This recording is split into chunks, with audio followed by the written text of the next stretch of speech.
এক সিংহ তার গুহায় গভীর ঘুমে আচ্ছন্ন।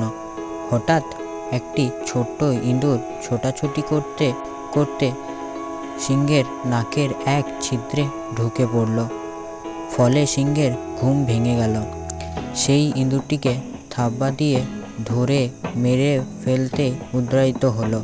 ইঁদুরটি তৎক্ষণাৎ বিনয়ের সুরে বলল, দয়া করে আমাকে মেরে ফেলবেন না, সময়ে আমিও আপনার উপকারে আসতে পারি। এই কথা শুনে সিংহটি হেসে বলল, তুই এত ছোট জীব হয়ে আমার কি উপকার করবি? যাক, সিংহটি তাকে ছেড়ে দিল। এর কিছুদিন পর ঘটনায় সিংহটি একটি দড়ির শক্ত ফাঁদে আটকে গেল। ফাঁদে পড়ে সিংহটি ভীষণ গর্জন করতে লাগলো। গর্জন শুনে ইঁদুরটি দৌড়ে সেখানে গেল।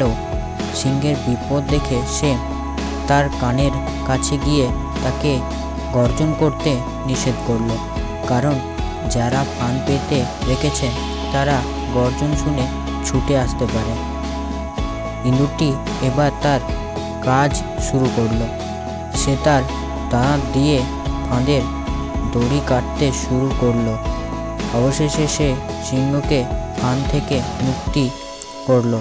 মুক্তি পেয়ে সিংহটি ইঁদুরকে ধন্যবাদ দিল এবং সেই সঙ্গে বলল, তোকে আমি অবহেলা করেছিলাম, কিন্তু বুঝলাম কাউকে অবহেলা করা উচিত নয়। তো বন্ধুরা, ছোট বলে কাউকে অবহেলা করবেন না। বিপদে যে কেউ উপকারে আসতে পারে।